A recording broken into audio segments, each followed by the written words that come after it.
Hey guys, welcome back to another episode of Torment. As you might have noticed, we crashed last time, and now I had to do everything all over again. I did make a few changes, but I will explain those later when this battle is finished and it does not crash on us again. But anyway, let's get through the battle and I'll get through the details later. So, let's spend some... it does extra damage as well if we use our might, so let's do just that. I also decided to get rid of the webcam for this game, seeing as it is mostly text-based and I don't really see the value of adding a webcam. So if you guys want to see me play this like on webcam, be sure to let me know, but I thought it didn't really add much to the viewing experience, so to say. Let's see. You can sacrifice your action for the turn to double move instead of attacking. The movement preview line turns purple when over a position that requires a double move. Okay. So does it turn purple? I think it does right here. Out of range, so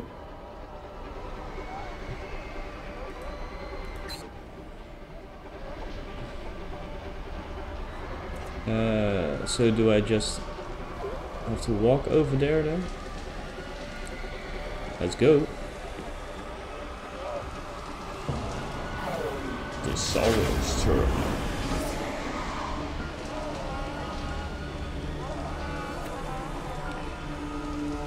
Okay, beat him silly.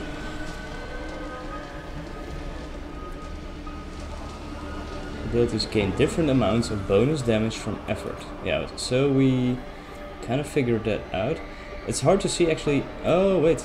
Oh, like that. Okay, so if we do a regular attack, it goes like this. If we do go up to, until here, then we should be able to take him down. So, no! You will need to wait until next turn to deal with another reflection. You can move somewhere to spend your remaining move, but if you want to end your turn early, you can click the end turn button in the lower center. Can we... No, we cannot cast a spell. Let's end the turn.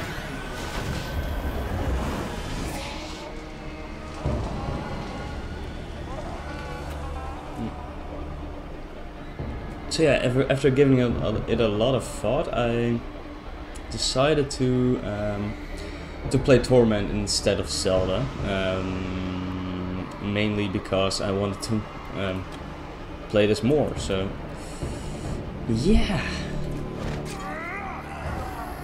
because I've been waiting for a Torment sequels for so long, I just had to play it.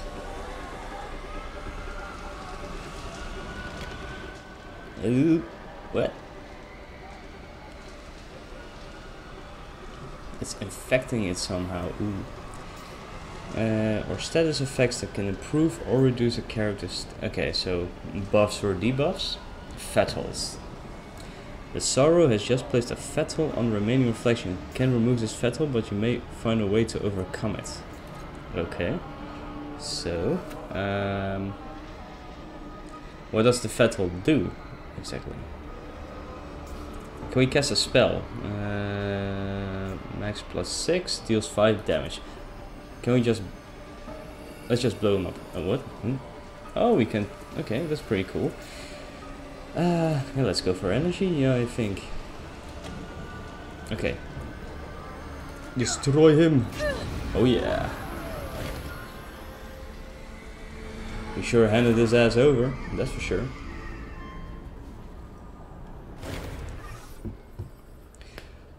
You pried it loose. That thing is a cancer, an infection. It's unstoppable, but you stopped it. Hell yeah. He holds his head in his hands. I can't believe it found us in here. He looks at you, terror in his eyes. That thing, the sorrow, it's been hunting you. It's what killed you in the first place. Oh. It'll keep hunting you until you activate the resonance chamber. I didn't remember until I saw it, but that's why the chamber is so important. You have to go back and activate the chamber before it's too late. I'm really curious to see what this chamber actually does. So it stops the sorrow, but the portal to your body is that shimmering dome there. Go now! Go now! Okay. I'm going. Okay, let's get out of here. Yoink.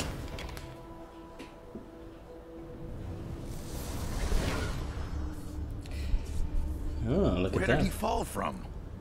His body smashed to talc. So wonder he's still breathing.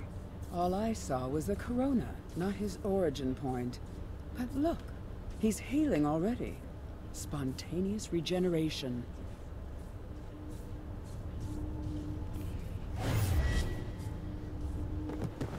Oh, what the hell? Ugh, what was that? What did you do, Callistege? I think it's Callistege.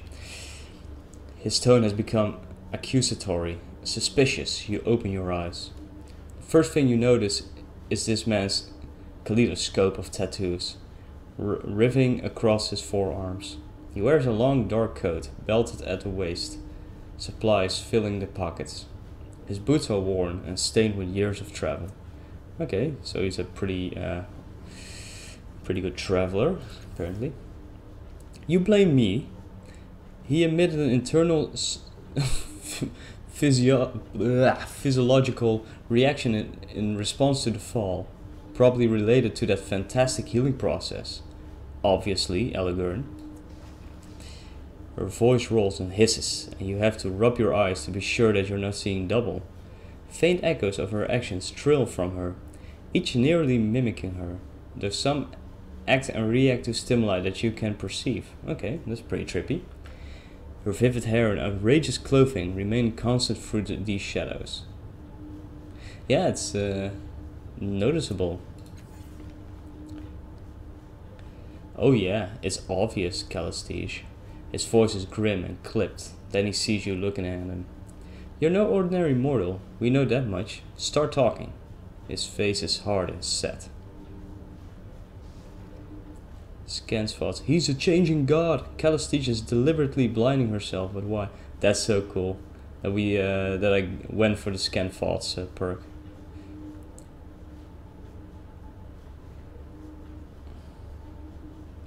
Let's see. Where am I? How did I get here? You built the dome. Don't you recognize it? Okay, so we built this. Oh, they were probably my followers when before I was cast off, I think. You know he's not the changing god, Aligern. Aligern's being more paranoid than usual. How long must I put up with him? Okay. It's his face. I've never seen any other people rebuild themselves like that. Only the changing god could have healed so quickly.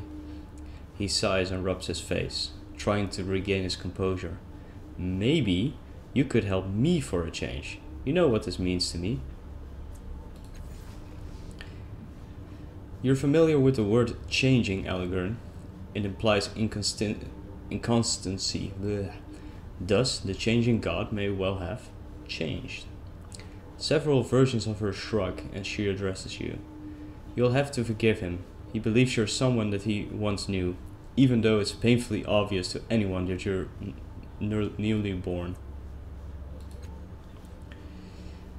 Her most solid self curtsies while others bow or spin. I and my sisters. I'm Callistege. This is Aligern. We are explorers, knowledge seekers. That's how we came to be in this room. If I'm not mistaken, you are what we call a Castoff. The changing god created you, body and mind. Your sire used your body for a time, then abandoned it for reasons of his own. When his mind is departed for a new experience, you are born in his Castoff shell. Let's see. Well, let's start off with the obvious question. Where are we? A sanctum of your sires. The common belief is he has several such places through the ninth world. Possibly other worlds as well. We will only just be able to gain entrance to this one because of your grand entrance. Who is this changing god? That's something coming from you. She gives him a sidelong glance. The changing god is your sire, dear. He discovered a path to immortality long ago, a means to transfer his self to a new body of his own creation.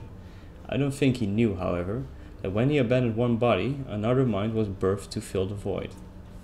That's pretty interesting, actually. Oh, he knew alright. He eyes you up and down coldly. The only thing the changing god cares about is himself. He doesn't give a single thought for those he leaves behind. He sees us as experiments, not as humans. So are these Castoffs as well? Not sure. Or maybe servants? Oh, are there other Castoffs? Dozens, hundreds, who can say? Your sire has been doing this for several centuries. Okay. Though if all of them were born the way you claim to have been, it's a wonder any of them survive.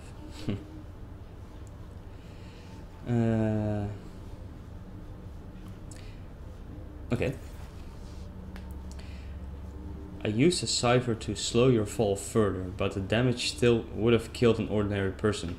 But think about it, if you're the kind of person who can make your body into anything you want, what do? If you construct a body for centuries, you want to make each one better than the last. You want to live forever. You're not going to let your life end by accident. No, you'll make strong bodies, fast, powerful. Maybe throw in regeneration while you're at it. Okay, that makes sense. The changing god has always been vain. He rarely stays long in a shell that doesn't suit his self-image. She looks you up and down, her smile suddenly unnerving. Perhaps the changing god fled because he didn't want to wear those scars of yours. Ah, that's pretty interesting to know. So where is he? If he abandoned your body, so he believes I still am the changing god, I think. If he abandoned your body, then his consciousness fled to another. He eyes you keenly. Oh, do stop. The look she gives Aligern is equally piercing, amplified by the withering glares of her sisters. If there's one thing we know about the changing god there, is that he always has contingency. This child was born here. The object of your obsession would have been reborn somewhere else.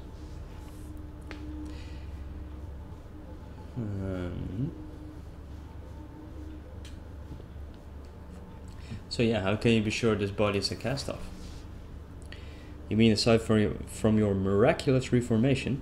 For one thing, there's your tattoo. All Castoffs have one, though its purpose is beyond me. And then, of course, here's your delicious naivety. Yeah, I don't know how to pronounce that. You could be faking it. You don't live hundreds of years without learning to lie convincingly. Oh, she sighs in expiration.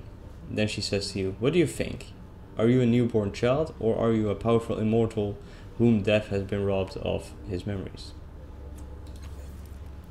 Aligern crosses his arms and growls. Fine, what do you think? This should be interesting. Well, let's not be one big ego tripper here.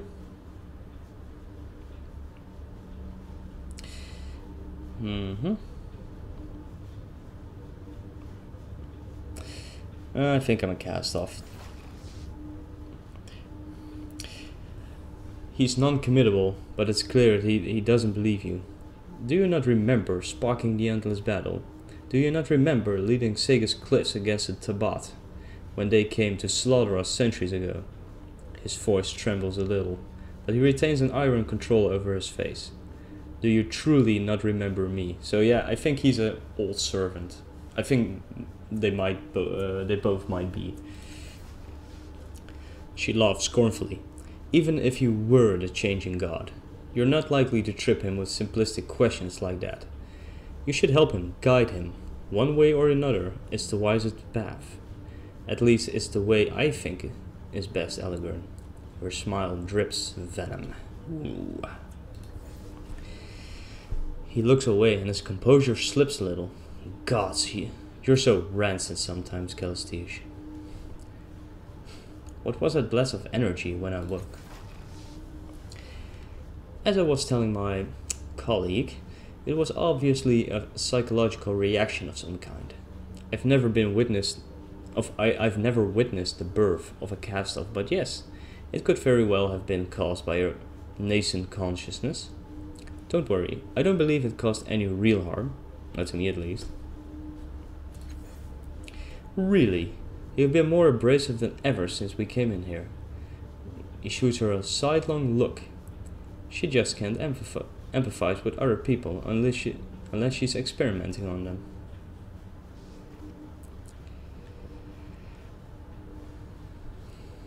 Are you sure the surge didn't hurt you? If it did, it was damage in our minds. Though how'd you check if it carked her, I couldn't say. Tough to find normalcy there.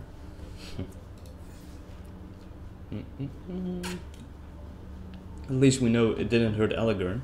That skull is as thick as organic stone. So yeah, let's try to learn more about the tides. I've heard that term before, a subject your sire studied in great depth. I'm afraid it isn't my field of inquiry. Okay, I want to ask about something else. Of course, child, you must be so disoriented.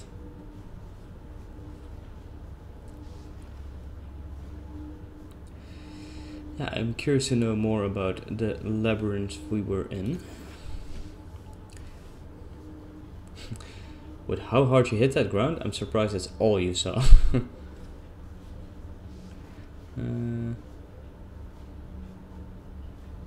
Why do you seem to hate the changing god so much?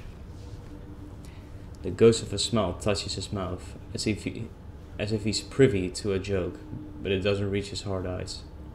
He's lived longer than anyone in the Ninth World, hasn't been much of a philanthropist in all the time.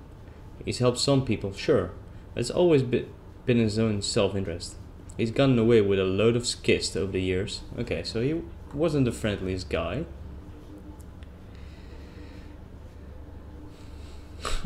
That's a very good question. If falling from the sky didn't kill me, is there anything that can? An excellent question. Yeah, I think so too. Having seen your regenerative abilities in action, I suspect they are primal physical. Oh, they are primarily physical, a regrowth. If that's the case, you'd be unable to survive most varieties of psychic or molecular goddamn decomposition, disintegration, conflagration, and so forth. Degenerative diseases could pose a problem, and I know several entities capable of psychic destruction. Okay, there's still plenty of things that can kill us, so... Ooh. As she speaks, a vision flashes into your mind. It's not yours, exactly. Somehow you know this is a memory of the changing gods. You are in a dark room, lit by a myriad of blinking lights and holograms from the many machines surrounding you. What about a body that can withstand the sorrow's attacks? Says a voice. It seems to be coming from one of the machines. I think the sorrow is actually hunting down both the Castoffs and the changing god. I think. No, you reply. The thing has no respect for barriers of any kind, physical, temporal, psychic. This is the only way. With a series of gestures, you bring up an image of a crystalline pod. If the resonance chamber works, it will give us the power to stop the sorrow's hunt once and for all. We just need to find the right focal point, a catalyst. Okay. The memory fades. Callistege is still talking. You realize that the device you saw in the memory is identical to the one behind you now. It looks like just like the Spectre had described it, a transparent sarcophagus inside a crystalline dome, with mechanical arms arrayed around it on a metal ring. Unfortunately, the dome is shattered. The sarcophagus is cracked and one of the arms is in pieces on the floor. Okay, so things aren't really looking good. Whatever its function, it clearly needs repair. Or flesh-eating viruses. One presumes disfigurement by the iron wind would likewise be devastating enough too. I think he gets the point, Callistege. I don't think they saw it. I saw you stare into space while Callistege graphically described all the ways you could die, but that's about it. He snorts. I only noticed because I did the same thing. Do either of you know anything about sorrow? I've had my share of sorrows, but never the sorrow. What's that? A disease? Her mouth compresses in a tight line. I know nothing about it. Okay. Yeah, let's try to fix the crystal chamber. Aligern chuckles. Then, firm and certain, he says, "Not likely, though it might not be impossible. You need people with the appropriate knowledge. I'm sure the cult of the Changing God will hold the answer." Wow, there's a cult. Okay. Good to know. Her distaste is evident in the expressions of her echoes, although the face of the one in the lead remains carefully impassive. You turn to the insane to help a newborn. Oh, you turn to the insane to help a newborn. Where's your judgment, Aligern? I would take him to the Order of Truth. The Order of Truth? Are you mad? They would sooner take us apart. Okay, I'm curious to know more about the Order of Truth. Knowledge seekers. The learned who try to wrest secrets from the hearts of their prior worlds. They gather in the city to exchange their findings and help humanity build a brighter future. She smiles brightly. Our friend Aligern here was once one of them. Okay, so he's a pretty good inside source.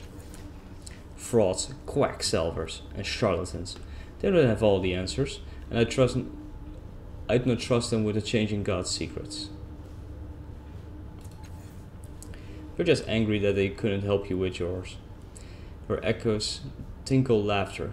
But I'm being too cruel, dear Aligern. Let us take our new friend to the Order. Yeah, what's the cult of Changing God? Despite what she says, they're not insane. They're eccentric. She laughs, but he soldiers on. They're worshippers well of you or your sire, the Changing God. They devote their lives to understanding your kind. I'm actually pretty interested in this. Interested in this.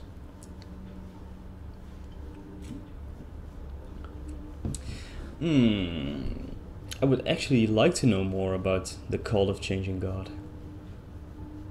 Yeah, let's go there. A wise choice. Your worshippers aren't likely to cut you apart, and they're sometimes fools, but they collect knowledge and data. They'll tell you more than you care to know about, whoever you are. They could give you a good counsel. She sniffs and gives Aligern an acid glare. Good counsel? The best counsel is to come with me. I'll accompany the two of you. When you change your mind, you'll need an introduction to the Order of Truth. Fine, we'll both go, but don't be surprised when Callistege leaves you broken in a ditch with your purse empty, or she laughs it off as a good experiment. Okay. Suspicious as always, Aligern. Child, the world is an exciting place, but it's full of dangers. Rest assured, one of us will get you safely to where you need to be. I'll be right behind you. A sunny smile crosses her face. I shudder to think what Aligern might do to the child. Yeah, I'm pretty interested to know about this actually. I won't deny that you're an exciting find, but it's not about that. I just want to see you safely out of the reef. Scanfos, who knows what secrets this child could help me find, if I can help him live long enough. Kid, you're not safe here, and not just because you're new. Treasure hunters trawl the reef, scavengers who would sell you for parts if they knew where you came from, what you were. If he's not okay, if he's not a changing god, he needs my help, and if he is, I think, if I am, he wants to kill me, I think. Alright then, let's go. You've gained your first companions. They will follow the last Castoff and be controlled during a crisis. You can speak to them about their past and take advantage of their unique abilities and skills. Companions have their own motivations and personalities depending on the choices you make. They may not follow you forever. You will find more companions who can join you as you travel through the Ninth World. Take this opportunity to explore your surroundings. You may find items, equipment, and more to assist you. When you are ready, you can leave the broken dome using the stairs to the northeast. Okay. Okay, so I think this is a pretty good moment to end the episode for today, but as always, I want to thank you very much for watching, and I'll be seeing you later. Bye bye. Hey guys, thank you so very much for watching my video. If you liked it, be sure to give it a thumbs up. If you want to leave a comment, be sure to do it. I would love to hear your thoughts about the video. And if you want to see more of my videos, be sure to check out the videos listed on the left side over here. And you can subscribe to my channel by pressing the button below. That way you will get an update whenever I upload something new. And the good thing about it all, it doesn't cost a thing.